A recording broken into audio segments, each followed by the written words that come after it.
like, and subscribe. If you're here right now, go to the YouTube channel, type in the Basketball Society. Please like and subscribe. That's what we're really making a big YouTube push, for this upcoming year. It's a goal of ours. So if you like our content, if you bang with the channel, if you like us, like, go ahead and show us that love there. I appreciate that. Just do it! So number one, the Jazz at 15-4. Now, I don't want to just gloss over. We're not going to break down every team, but I don't want to gloss over the Jazz because I don't know if you could find one person outside of Utah that would have had them number one in the standings at this point in the game. Mike Conley, in my opinion, the player they thought they were getting year one, he's finally here, year two. Him and Rudy Gobert statistically are the best defensive duo in the entire league. Like, they are clamping people down. And Donovan Mitchell started off the season, with, it was rough. It was rough going. It was, it was off and on. There was, the now viral video of Shaq. I'm not sure what Shaq's doing. That's an issue for another video. But this Jazz team, they're number one in the West. Rudy Gobert, another Shaq target. For all the money he's making, he continues to deliver, defensively. Do you think that they're finally at a point where they're going to turn the corner? I'm not sure, because at the end of the day, it's going to come down to, do they have enough offense? And maybe they do, right? Maybe the answer for that is Bogdanovich. They missed him in the playoffs last year. They gave up that 3-1 lead to Denver.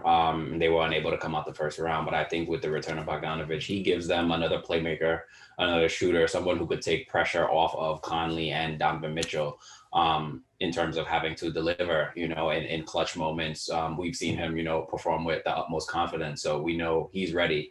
But overall, as a team, do they have enough offense? Because we know the defense is going to be there. Rudy Gobert can man the paint. And the other question is, are they going to be able to guard the pick and roll in the playoffs? Because we know, right? This has been going on for almost the last decade. It's going to be pick and roll heavy. It's going to be switch heavy. And when Rudy gets switched out onto the perimeter, it's curtains.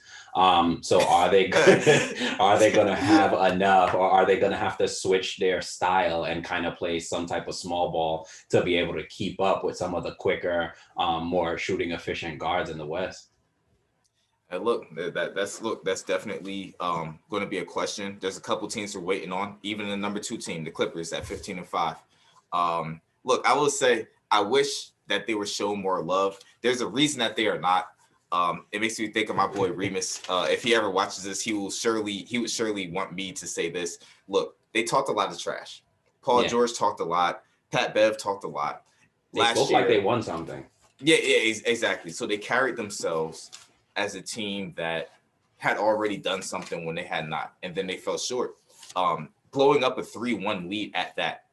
But what I will say about this year's Clippers team, Nicholas Batum, hand and glove fit. I think that, right now, look, because he's not going to be, all-star level or anything like that. But I think we will look back at, if the Clippers do well, we may look back at their acquisition of Nicholas Batum as one of the more underrated moves of the offseason, because he's in there, he's shooting the 3 from the corner well. Things are a little easier for him because obviously when you play with Paul George and Kawhi Leonard, that is a luxury. But he's coming in doing what he's expected to do after largely being written off as an overpaid player. And it just goes to show you, I mean, we'll discuss it with others later on today, as how circumstance can determine output and value. And Nicholas Batum, they added another wing defender. He's an efficient shooter as of right now. And that makes all the difference when you're going to the playoffs and you have to face off against, ultimately, I think it runs through the Lakers.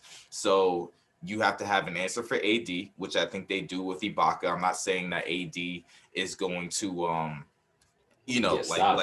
struggle mightily, but like Ibaka is, one of the few roadblocks that may be able to limit, him, going off on you for 50. And then between Paul George, Kawhi Leonard, and now Nicholas Batum, now you have 3 wings that are capable of not only getting a body in front of Bron that knows how to play defense. And look, he's going to get his 27, 8, and 8 anyway, but you got to make it tough on him. Everybody can hit the 3, and that's just so important. So the Clippers, understandably, they will not get any credit until they do in the playoffs.